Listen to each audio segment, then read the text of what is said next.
আসসালামু আলাইকুম রহমতুল্লাহ। আমি মোহাম্মদ আবিদ। ইনশাআল্লাহ আজকে আপনাদেরকে থিওরি অফ স্ট্রাকচার চ্যাপ্টারে অনেক কিছু গুরুত্বপূর্ণ থিম নিয়ে আলোচনা করব। তো দেখেন, আমাদের পঞ্চম অধ্যায়ে আমাদের ওয়েল্ডেড জয়েন্ট, এই ওয়েল্ডেড জয়েন্ট সম্পর্কে এখানে বলা হয়েছে। ওয়েল্ডেড জয়েন্ট যদি আমরা জানতে চাই, একটা বারের উপর আরেকটা বার পার্শ্বিকভাবে একটা পাতের সাথে আরেকটা পাত যেভাবে জয়েন্ট করা হয়, ওয়েল্ড বার, ওয়েল্ড রড এবং ওয়েল্ড মেশিন ব্যবহার করে যে জয়েন্ট করা হয়, এটাকে বলা হচ্ছে ওয়েল্ডেড জয়েন্ট। এরপর ওয়েল্ডেড জয়েন্টে যদি আমরা খেয়াল করি, এখানে আমি কিছু বিষয়ভিত্তিক আলাদা আলাদাভাবে কয়েকটা টপিক করে দিয়েছি। দেখেন, হলো সহজ আপনাদের যাতে মুখস্থ হতে পারে, এগুলো আমি পুরো অধ্যায় থেকে কালেক্ট করে, একটু বাহ্যিক কিছু কালেক্ট করে শর্টকাট করে আঁকা হয়েছে। এখানে দেখেন, আমাদেরকে যদি এখানে প্রথমে পুরো চ্যাপ্টারটার মধ্যে কিছু ম্যাথ আছে, গুরুত্বপূর্ণ কিছু ম্যাথ আছে। ওয়েল্ডের কি পরিমাণ শক্তি থাকবে, ওয়েল্ডের কি পরিমাণ আকার হবে, এই ওয়েল্ডার মানে যে কানেকশন করবে, কানেকশনের মধ্যে যে জিনিসটা থাকে, যে ম্যাটেন থাকে, ওইটার পারিপার্শ্বিক আলোচনা নিয়ে কিছু ম্যাথ আছে। এই ম্যাথগুলো করার জন্য আমাদের অবশ্যই কয়েকটা সূত্র মুখস্থ করতে হবে। এই দেখেন, এখানে প্রেসার মানে বলের কিছু দুইটা সূত্র আছে। তারপরে কি আছে, কি বলছে, থ্রয়েডের থিকনেসের একটা সূত্র আছে। প্রেসারের একটা সূত্র আছে। এখন যদি আমরা এখানে খেয়াল করি, প্রেসার প্রথমটা কি জানি, প্রেসার ইজ ইকুয়াল যে LTF। এটা হচ্ছে এক নম্বর সূত্র। মনে রাখবেন, প্রেসারের দুটো সূত্র আছে, LTF আর একটা আছে AF। একটা আছে LTF আর একটা আছে AF, বুঝছেন? এরপরে LTF এটা লেন্থ, আর এটা কি থ্রট থিকনেস। থ্রটের থিকনেস যেটা আছে, পুরুত্ব যেটা আছে, এটা হচ্ছে T। আর F মানে কি, স্ট্রেস মানে যে পরিমাণ পীড়ন দিচ্ছে, পীড়নের পরিমাণ হচ্ছে F দ্বারা প্রকাশ করা হয়েছে। দেখেন, এখানে যদি আমরা স্ট্রেস মানে পীড়নটা নিয়ে, পীড়ন একটা আছে কার্যকরী পীড়ন, একটা আছে অনুমোদিত পীড়ন। একটা আছে কার্যকরী পীড়ন, একটা কি আছে অনুমোদিত পীড়ন। একটা আমরা কাঠামোর মধ্যে কিছু আমরা ওয়েল্ড করলাম, এখানের মধ্যে যে কাজটা করলাম, এই কাজের মধ্যে কি আছে, কিছু পীড়ন আছে। কাজের মধ্যে যে পীড়নটা থাকে, এটা কার্যকরী পীড়ন।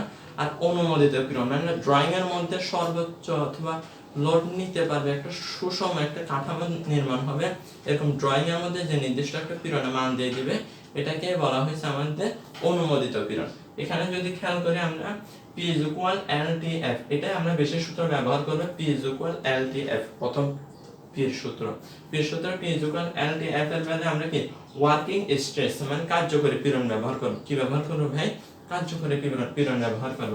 এরপর P is equal AF, P is equal AF যখন ব্যবহার করব, A হচ্ছে এরিয়া মানে ওখানে যে ওয়েল্ডের যে সম্পূর্ণ ক্ষেত্র আছে যে ওটাকে, এরিয়াটাকে এ দ্বারা প্রকাশ করা হয়েছে। আর এফ হচ্ছে কি পীড়ন, যে পীড়নের মান, এটাকে এফ দ্বারা প্রকাশ করা হয়েছে। দেখেন, তাহলে আমরা এফ এখানে যখন P is equal AF ব্যবহার করব, তখন অ্যালোয়েবল স্ট্রেস ব্যবহার করব। অ্যালোয়েবল স্ট্রেস মানে কি অনুমোদিত পীড়ন যেটা আছে, ওইটা তখন ব্যবহার করতে হবে। এরপরে দেখেন থিকনেস, থ্রয়েড থিকনেস মানে কিসের, থ্রটের পুরুত্ব। T is equal KS, তাহলে থ্রটের থিকনেস যখন T is equal KS ব্যবহার করলাম, মানে K হচ্ছে একটা কনস্ট্যান্ট, K হচ্ছে ভাই কনস্ট্যান্ট, আর S হচ্ছে কি সাইজ। কেমন, এটা থ্রটের কি সাইজ, S হচ্ছে কি বলতে সাইজ, ওয়েল্ডের সাইজ, এটা ব্যবহার করতে হবে।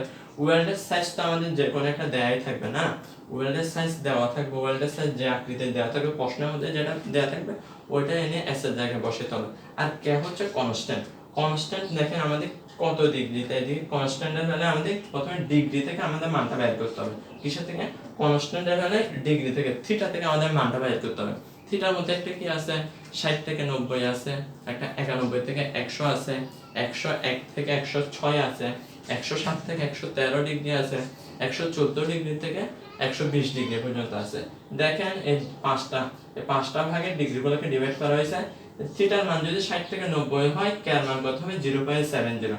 আমাদেরকে কি বলে দেবে ভাই, আমাদের প্রশ্ন যদি শুধু থিটা বলে দেয়, কের মান ধ্রুবক বলবে না, আমাদের বেশিরভাগ কি সাধারণত ক্ষেত্রে মানে জেনারেলি কি বলা হয়, আমাদেরকে কি বলে দেওয়া হয়, থিটা বলে দেওয়া হয়, কে বলা হয় না। তাহলে থিটা বললে আমরা কেতে আমরা এই চার থেকে পাই যেতে পারি। দেখেন, একটা শর্ট করে লিখছি আমি, যখন 60 থেকে 90 হবে ডিগ্রি, থিটার মান কনস্ট্যান্ট, কের মান কত হবে? 0.70। 91 থেকে 100 হলে 0.65, 101 থেকে 106 হলে 0.60, 107 থেকে 113 হলে 0.55, আর 114 থেকে 120 হলে 0.50। এখানে ভালো মতো খেয়াল করেন, একটা আছে 60 থেকে 90, একটা আছে 91 থেকে 100, একটা আছে 101 থেকে 106, একটা আছে 107 থেকে 130, একটা আছে 130 থেকে 120, 114 থেকে 120, 107 থেকে 113, 114 থেকে 120, এই পাঁচটা অংশ আছে। আবার এখানে অনেকটাই কি আছে 60 degree, 70 degree, 80 degree, 90 degree, 100 degree, 110 degree, 120 degree, এরকম আকারেও কিন্তু ডিভাইড করা আছে অন্যান্য বইয়ে, কিন্তু আমাদের বইয়ে সাধারণত এটাই দেওয়া আছে। এরপর আমরা যখন কে এর মান বের করবো, তাহলে কে এর মান কত করে কমবে? 5 করে কমবে। যখন এই থিটার মান বাড়বে, কে এর মান কনস্ট্যান্ট কে ইকুয়াল কি 5 করে কমবে, তাহলে 0.60, 0.55, 0.55, 0.50 এরকম করে করে কমবে, 0.70, 0.65, 0.60, 0.55, 0.50, এরকম 5 করে করে 70 থেকে 5 করে করে কয়টা কমবে? 5টা কমলে কত হয়? 50 এ নামবে। এটাই হচ্ছে আমাদের কনস্ট্যান্ট কে এর মান। আর এস তো আমাদের সাইজ, কেমন ওয়েল্ডের সাইজ, এটা তো আমাদের প্রশ্নেই দেওয়া থাকবে। এরপরে যদি খেয়াল করেন পি প্রেসার, প্রেসার এখানে কয়টা থাকবে? দুইটা থাকবে। এদিকে দেখেন একটা যদি ওয়েল্ড, একটা যদি এটা মনে করেন একটা জয়েন্ট, জয়েন্টের এই পাশে একটা প্রেসার থাকবে, ওদিকে একটা টানবে, এই পাশে একটা টানবে, এদিকে একটা থাকবে, এদিকে থাকবে P1 আর এই পাশে থাকবে P2। এরপর এই জয়েন্টের মধ্যে এটাকে ধরে রাখার যে ক্ষমতা, যে প্রেসার এটা নিতে যে বহন করবে, এই প্রেসার এটা কি হবে? P1 আর P2 ওই পাশে আর এই পাশে যোগ করে মিলে কি হবে? দোনোটা প্রেসার মিলে একটা প্রেসার হবে, একটা চাপ হবে, একটা বল, কয়টা বল মিলে হবে? দুইটা বল মিলে হবে। এরপরে দেখেন ওয়েল্ডেড কানেকশন, ওয়েল্ডেড কানেকশন প্রধানত আমরা চার প্রকারে ধরে থাকি। ওয়েল্ডেড কানেকশনকে আমরা প্রধানত 4 প্রকারে ধরে থাকি: ফিলেট, বাট, তারপরে কি আছে প্লাগ, স্লট। এই দেখেন fillet, but, plug, slot. Fillet, but, plug, slot. Fillet, fillet মানে কি? একটা কাঠামোর উপর, একটা পাতের উপরে, একটা পাত অথবা একটা বারের উপরে আরেকটা বার যদি রাখা হয়, উপরে রেখে যে ত্রিভুজ আকৃতির, ফিলেট মানে মাথায় নিয়ে আসতে হবে ট্রায়াঙ্গেল। ফিলেট মানে ট্রায়াঙ্গেল, ফিলেট মানে কি ভাই? ট্রায়াঙ্গেল মানে ফিলেট মানে আমরা ট্রায়াঙ্গেলের চিত্রটা ত্রিভুজ আকৃতি করে দুইটাকে পাতকে যুক্ত করা হয়, এটাকে ফিলেট জয়েন্ট বলবে। ফিলেট। এরপরে বাট, বাট দেখেন বাটের মধ্যে কি করবে? আমরা উপরে রাখছি না ফিলেটের বেলায়, বাটের বেলায় উপরে না রেখে 500 ভাবে রাখা হবে, 500 ভাবে রেখে মাঝখানে যে ঝালাই করা হবে এটা কি বলা হয়েছে? বাট জয়েন্ট বলা হয়েছে। দেখেন এদিকে but welded connection, but welded connection মানে পাশে রেখে যে কানেকশন করা হবে, ওয়েল্ডের দ্বারা যে কানেকশন করা হবে এটাকে কি বলে? But welded connection. এবার আপনারা সংজ্ঞাগুলোর চিত্রটা যদি মাথায় রেখে সংজ্ঞাগুলো নিজের থেকে বানিয়ে লেখা যায়, খুব বই থেকে মুখস্থ করতে হবে এমন না। এরপরে দেখেন প্লাগ, প্লাগ মানে কি ভাই? আমরা কি জানি? আমরা কি জানি? সুইচের, আমরা কি জানি এখানে যখন সুইচ থাকে, ফ্যানের সুইচ, লাইটের সুইচ, মানে প্লাগ থাকে না? প্লাগ থাকে না? কয়টার মধ্যে প্লাগ থাকে? প্লাগগুলো কি গোলাকারে ছিদ্র থাকে না? এরকম প্লাগ মানে কি? ছিদ্র। একটা যদি এদিকে দেখেন একটা পাত নিলাম আর একটা পাত নিলাম, দুইটা পাতের মধ্যে মাঝখানে যদি ছিদ্র করে ওখানে ওয়েল্ড ঢালাই করে যদি দুই থেকে জয়েন করি, ওইটাই কি বলা হয়েছে আমাদেরকে? প্লাগ। ওইটাই কি বলা হয়েছে? প্লাগ। আরেকটা হচ্ছে স্লট। এক প্লাগও যে কথা, স্লট একই কথা, মাঝখানে ছিদ্র। কিন্তু মাঝখানে ছিদ্রটা যখন সার্কেল হবে, যখন সার্কেল আকার হবে ওটাকে বলে প্লাগ। প্লাগ কখন বলবে? একটা পাতের সাথে আরেকটা পাত যখন জোড়া দেওয়ার সময় মাঝখানে কি ছিদ্র করা হবে এবং ওখানে ছিদ্রটা কি গোল আকারে হবে, এটাকে কি বলা হয়েছে? প্লাগ। গোল না হয়ে অন্য আকৃতির হইলে, রেক্টেঙ্গুলার, স্কোয়ার এই আকৃতির হইলে এটাই কি বলবে? স্লট। ওটাই কি বলা হবে? স্লট। তাহলে আমরা ওয়েল্ডেড কানেকশন কয় ধরনের পাইছি এখানে? ফিলেট, বাট, তারপরে বাট কি পাইছি, এরপরে কি পাইছি আমরা? এরপরে পাইছি দেখেন প্লাগ, একটা আছে slot. Fillet, but, plug, slot, এই 4 ধরনের এখানে জয়েন্ট দেওয়া হয়েছে কানেকশন, ওয়েল্ডেড কানেকশন। এরপরে দেখেন এখানে একটা পুরোপুরি একটা পরিচ্ছন্ন চিত্র আপনাদের সামনে তুলে দেওয়া হয়েছে। দেখেন এই চিত্রের মধ্যে আমাদের কি দেওয়া আছে? এখানে একটা ওয়েল্ডেড কানেকশনের পুরোটা কাঠামো দিয়েছে। এই কাঠামোতে এটা একটা অংশ, এটা একটা অংশ, দুই অংশকে জোড়া দিছে কে? এই ওয়েল্ডেড কানেকশন। দুই অংশকে জোড়া দিছে কে? এই ওয়েল্ডেড কানেকশন। ওয়েল্ডেড কানেকশন আবার নামগুলো আছে না ভাই? উপরে টপের সাথে ওয়েল্ডের সাথে নিচে যে আমরা নিচে যে বারটা ব্যবহার করি, ওয়েল্ডেড ম্যাটেরিয়াল যেটা ব্যবহার করি, ওয়েল্ডেড যে বারটা ব্যবহার করে, যে পাত ব্যবহার করে, ওই পাতের সাথে উপরের অংশের ওয়েল্ডের সাথে যে স্থানে মিলিত হয় ওই স্থানটাকে বলতে টো। বুঝে আসছে? পাতের সাথে উপরে ওয়েল্ডের যে স্থানে মিলিত হয় ওই মিলন স্থানটাকে কি বলে? টো। ওটা কি বলে? টো। এরপরে আমাদের মূল যে ওয়েল্ড আছে, মূল যে ওয়েল্ড করা হয়েছে, এই ওয়েল্ডের সম্পূর্ণ দৈর্ঘ্য কি বলা হয়? থ্রড। থ্রড মানে আকার। ওয়েল্ডের আকারকে কি বলে? থ্রড। ওয়েল্ডের আকারকে কি বলা হয় ভাই? থ্রড বলা হয়। এরপরে ফেস। ফেস মানে কি? ওয়েল্ডটাকে দেখতে, উপর থেকে দেখতে, ওয়েল্ডটাকে দেখতে কি এরকম লাগে? ওয়েল্ডের জয়েন্ট কানেকশনের বেলায়, ওয়েল্ডের কানেকশনের বেলায় উপর থেকে দেখতে কেমন লাগে, একদম একটু মসৃণ লাগে, পরিষ্কার লাগে, পরিচ্ছন্ন একটা দৃশ্য দেখা যায়। এর উপর থেকে দেখতে যে ফেস মানে কি যে চেহারাটা দেখা যায়, ওয়ার্ল্ডের যে চেহারা ওটাকে কি বলা হয়, ওয়ার্ল্ড ফেস। কেমন? এরপর ওভারল্যাপ। ওভারল্যাপ মানে কি বুঝাচ্ছে, এখানে মনে করেন একটা আমরা কানেকশন দিয়েছি, এতটুকু দেওয়ার কথা, এখানে আমাদের একটু বেশি বাড়তি হয়ে গেছে, এই বাড়তি অংশটা কি বলে, ওভারল্যাপ বলে। বাড়তি অংশ যে এক্সট্রা যে আমরা ব্যবহার, এক্সট্রা যে ওয়েলটা ছড়াই গেছে, ওটা তো একদম ছোট একটা অংশ, জয়েন্ট থেকে একদম নিম্ন একটা অংশ, কিছু পরিমাণ কিঞ্চিত একটু বেশি হয়ে গেছে, এই বেশি হলে তার কাটার কোনো মাধ্যম নেই, বেশি আছে ওটাকে একটু মসৃণ করে, ঘষে একটু মসৃণ করে দিতে পারে, সর্বোচ্চ এতটুকু। কিন্তু এই অতিরিক্ত যে অংশটা ওটাকে বলে ওভারল্যাপ, অতিরিক্ত যে কানেকশন করা হয়, অতিরিক্ত যে কানেকশন করা হয় এটাকে কি বলা হয়েছে ভাই, ওভারল্যাপ বলা হয়েছে।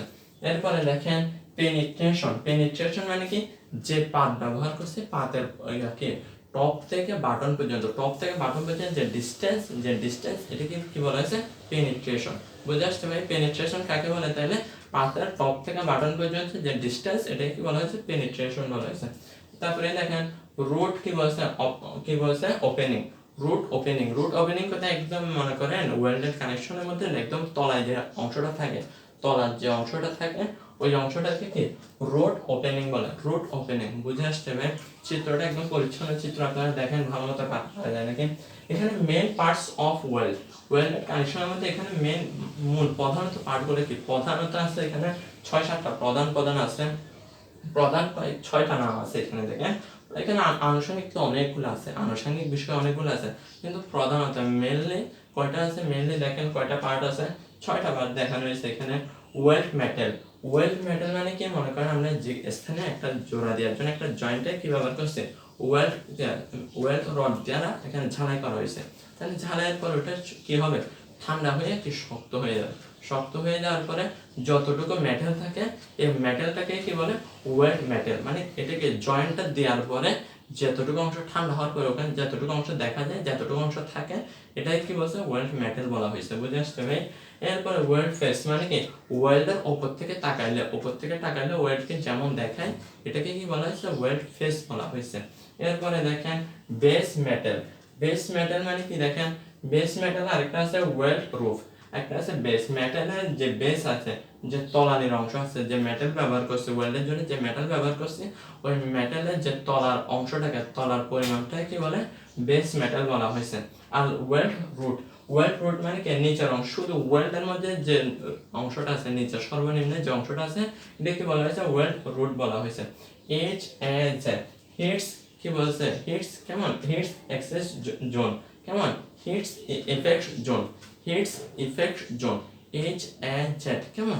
এখানের মধ্যে আমরা যে পরিমাণ তাপ দিব, তাপ দেওয়ার ফলে শুধু আমাদের এই অংশে কিন্তু মানে এই অংশের মধ্যে প্রতিক্রিয়া হবে না, পার্শ্বিক কিছু অংশের মধ্যে তাপ লাগবে, পার্শ্বিক কিছু অংশের মধ্যে যতটুকু অংশের মধ্যে আমরা মনে করেন শুধু এতটুকু অংশের মধ্যে ওয়েল্ড করতে চাচ্ছি, এই এতটুকু অংশে যখন আমরা তাপ দিব, পারিপার্শ্বিক আমরা কি তাপটা ছড়াই যাবে, পারিপার্শ্বিক কি হয়ে যাবে, তাপটা ছড়াই যাবে, হিটটা কিভাবে এফেক্ট করবে, হিট কি করবে, পারিপার্শ্বিক মানে আশেপাশে আরো কিছু এফেক্ট করবে, এই হিট এটা আশেপাশে যতটুকু এফেক্ট করবে ওই সম্পূর্ণ জোনটাকে কি বলা হয়েছে, HAZ হিটস এফেক্ট জোন।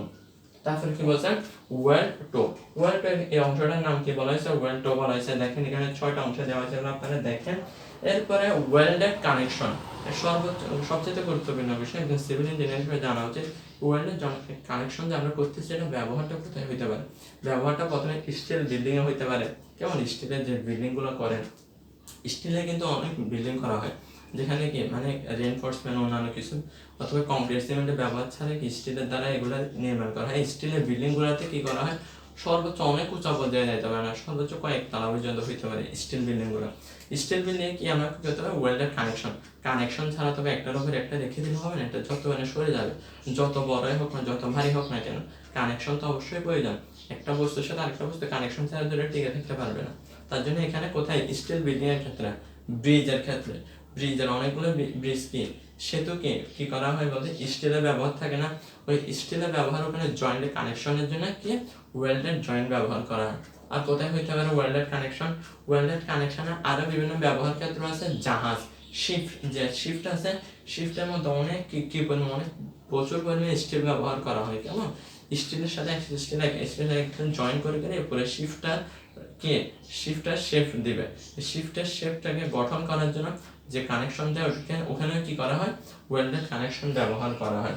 তারপরে রেলওয়ে, রেলওয়ে আছে না ভাই, রেলওয়ে যেখানে কি ট্রেন চলাচল করে, রেলওয়ে কে একটা বারের সাথে একটা বার কি সরা বসাই দিবে, একটু করে চাপ ফেলে সরে যাবে, তাহলে একটা বারের সাথে কিছুক্ষণ কয়েক মিটার মিটার বার আছে, এই বারগুলোর সাথে অনেক দূরত্ব বারগুলোর সাথে জয়েন্ট দেওয়ার জন্য, অথবা এক পাশে বারের সাথে আরেক পাশে বারের কি জয়েন্ট রাখার জন্য, একটা সংযোগ রাখার জন্য, অথবা কি রেলওয়ের দিক পরিবর্তনের জন্য বিভিন্ন ক্ষেত্রে আমাদেরকে ওয়েল্ডেড কানেকশনের ব্যবহার দেখা যায়। আর ট্রাস আছে না ভাই, ট্রাস আমরা বিভিন্ন ধরনের ট্রাস আমাদেরকে পরে এসেছে ম্যাটেরিয়ালস আমরা বলছি ট্রাস, এই ট্রাসের ক্ষেত্রে যখন আমরা স্টিল ব্যবহার করব, এই ট্রাসের জয়েন্টগুলোর জন্য আমাদেরকে ওয়েল্ডেড কানেকশন প্রয়োজন। এরপর দেখেন তো ভাই, ওয়েল্ডেড কানেকশনে অনেক ধরনের লোড আছে না, ওয়েল্ডেড কানেকশনে অনেক ধরনের লোড আছে না, ওয়েল্ডেড কানেকশন দেখেন আমরা একটা কানেকশন দিছি, এই কানেকশনের উপর আমাদের অনেক ধরনের লোড করবে না, কম্প্যাকশন মানে কি চাপ করবে, আমাদের কি করবে ভাই, কম্প্যাকশন মানে কি চাপ করবে, কম্প্যাকশন মানে কি চাপ করবে, আর টেনশন মানে কি টান, এটা নিচে একটা টান থাকবে, একটা বল ছুঁড়ে দিলে টানবে, আর উপর থেকে চাপাই দিলে চাপবে, কম্প্যাকশন থাকবে, টেনশন থাকবে, টরশন মানে কি ঘুরে যাইতে চাবে, টরশন থাকতে হবে, এটা কি ঘুরে ভেঙে যেতে চাবে, টরশন থাকবে, রিয়াকশন থাকবে, কেমন শিয়ার থাকবে, শিয়ার অথবা রিয়াকশন বোঝানো হয়েছে, শিয়ার থাকবে, আর কি ব্যান্ডিং থাকতে পারে, ব্যান্ড হয়ে যেতে বেঁকে যেতে পারে, কেমন এগুলো বুঝে আসছে ভাই। টরশন এখানে গুরুত্বপূর্ণ বিষয়, দেখেন tension, compaction, shear, bending, torsion, এই ধরনের আমাদের কি একটা কিসের উপরে লোড ইন কে ওয়েল্ডেড কানেকশন, ওয়েল্ডেড কানেকশনের মধ্যে এসব লোড থাকতে পারে।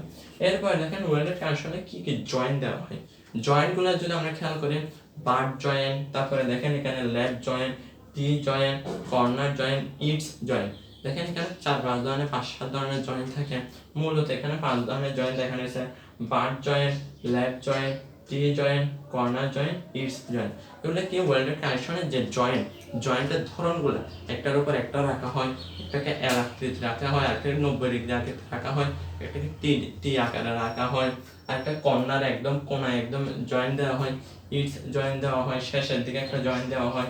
এগুলো কি আমাদের টাইপস, কেমন জয়েন্ট কত ধরনের, but joint, lab joint, T joint, corner joint, it's joint, এই আমাদের কি এগুলো ওয়েল্ডেড কানেকশনের ক্ষেত্রে এসব জয়েন্ট দেওয়া হয়।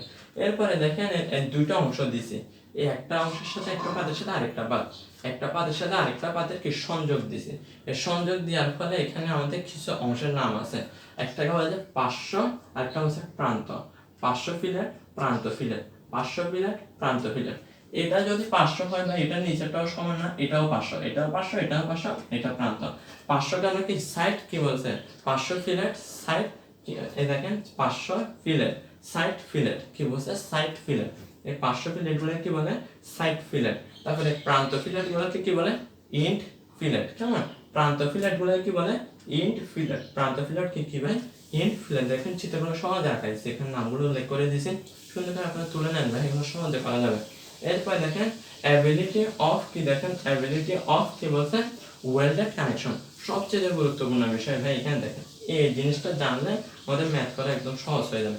ওয়েল্ডেড কানেকশন যে আমরা দিলাম, এটা সামর্থ্য কতটুকু, এটা ক্ষমতা কতটুকু, এটা আমাদের কি পরিমাণ লোড নিতে পারবে, কোন ডিজাইনের ক্ষেত্রে কি পরিমাণ ওয়েল্ডেড কানেকশনের জরুরি আছে, প্রয়োজন আছে, কেমন।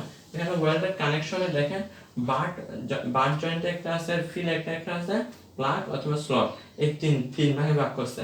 But welded connection, but welded connection, কেমন বাট ওয়েল্ডেড কানেকশন, কেমন। এরপর এখানে কি দিতে পারে বলতো, এখানে কি বলতে, এখানে স্ট্রেস টাইপ, কেমন এক্সেস টাইপ, এই দেখেন স্ট্রেস মানে পীড়নের ধরন, কি কি ধরনের পীড়ন থাকতে পারে, দেখেন কম্প্যাকশন আর টেনশন থাকতে পারে, বেন্ডিং থাকতে পারে, শিয়ার থাকতে পারে, কম্প্যাকশন অথবা টেনশন থাকতে পারে, বেন্ডিং থাকতে পারে, অথবা শিয়ার থাকতে পারে। এগুলো কি স্ট্রেস, মানে স্ট্রেস টাইপ মানে কি পীড়নের ধরন, বুঝে আসছে ভাই। এরপরে দেখেন এই অনুযায়ী আমাদের কি অ্যাবিলিটি স্ট্রেস, অ্যাবিলিটি মানে আমাদের কি পরিমাণ সক্ষমতা আছে, কেমন অ্যাবিলিটি আছে কি পরিমাণ সক্ষমতা আছে, অথবা কি পরিমাণ অনুমোদন আছে, অনুমোদিত পীড়ন। এই শিয়ার দেখেন এর ধরনগুলোর উপরে কি পরিমাণ অনুমোদন আছে। কম্প্যাকশন অথবা টেনশনের জন্য 1420 কেজি পার সেন্টিমিটার স্কয়ার, এটা কি আছে অ্যালোয়েবল মানে এখানে কি এটাই কি অনুমোদনযোগ্য আছে। তার বেন্ডিং এর বেলা কত 1575 কেজি পার সেন্টিমিটার স্কয়ার, 1575 সেন্টিমিটার কেজি পার সেন্টিমিটার স্কয়ার, মানে প্রতি বর্গ সেন্টিমিটারে এত কেজি লোড নিতে পারবে। এরপর দেখেন শিয়ারের জন্য 1025 কেজি পার সেন্টিমিটার স্কয়ার, এটা কি বাট ওয়েল্ডেড কানেকশনের জন্য। এরপর ফিলেট ওয়েল্ডেড কানেকশনের জন্য পি ইকুয়াল কি জানি আমরা, কি এটা সক্ষমতা সামর্থ্য, এটা বাইর করার জন্য ফিলেট ওয়েল্ডেড কানেকশনের জন্য পি ইকুয়াল কি ধরতে পারি, এলটিএফ। পি ইকুয়াল কি ধরতে পারি ভাই, এলটিএফ। পি ইকুয়াল কি ধরতে পারি, এলটিএফ, এটা হচ্ছে সূত্র। আর পি ইকুয়াল এলটিএফ, এখানে কি ভাই, এফ হচ্ছে স্ট্রেস এখানে কোনটা ধরবো, ওয়ার্কিং স্ট্রেস। পি ইকুয়াল এলটিএফ এর বেলায় কি ধরবো, ওয়ার্কিং স্ট্রেস, মানে কি কার্যকরী যে পীড়ন আছে এটা ধরতে হবে। এটা যদি না থাকে, কার্যকরী পীড়ন দেওয়া নেই, তাহলে অনুমোদন যেটা আছে ওইটাতে ধরতে হবে ভাই, যে কোনো একটাতে ধরে নিতেই হবে। এফ তো আমরা বাদ দিয়ে ফেলে দিতে পারবো না, তাহলে আমাদের কার্যকরী পীড়ন ওয়ার্কিং স্ট্রেস থাকতে হবে। ওয়ার্কিং স্ট্রেস যদি দেওয়া না থাকে তাহলে কি হবে, অ্যালোয়েবল স্ট্রেস। কেমন, স্ট্রেস মানে কি গ্রহণযোগ্য পীড়ন। এরপরে দেখেন প্লাগ অথবা স্লট মানে কি জয়েন্টের মধ্যে যখন গোল আকারে, যখন কোন উপরে দিয়ে গোল আকারে কোন একটা জয়েন্ট দিয়ে একটা প্লাগ বলছে, কি বলছে প্লাগ। আর স্লট কোনটা, যদি রেক্ট্যাঙ্গুলার অথবা স্কয়ার আকারে যে জয়েন্ট দিবে এটাকে স্লট। এই দুটো প্লাগ এবং স্লটের ওয়েল্ডেড কানেকশনের বেলায় অনুমোদিত পীড়ন কি পরিমাণ নিজের শক্তি নিতে পারবে, কেমন অ্যাবিলিটি, কি পরিমাণ অ্যাবিলিটি আছে, তখন হবে যে পি ইকুয়াল এফ। কি হবে ভাই, পি ইকুয়াল এফ। এই সূত্র থেকে আমরা বেশিরভাগ ম্যাথ করবো। ঠিক আছে ভাই, সবাইকে ধন্যবাদ। এই বেসিক জিনিসগুলো আপনারা দেখে নেন, তুলে নেন, বেশি বেশি চেষ্টা করেন। সবাইকে ধন্যবাদ। আসসালামু আলাইকুম ওয়া রাহমাতুল্লাহ।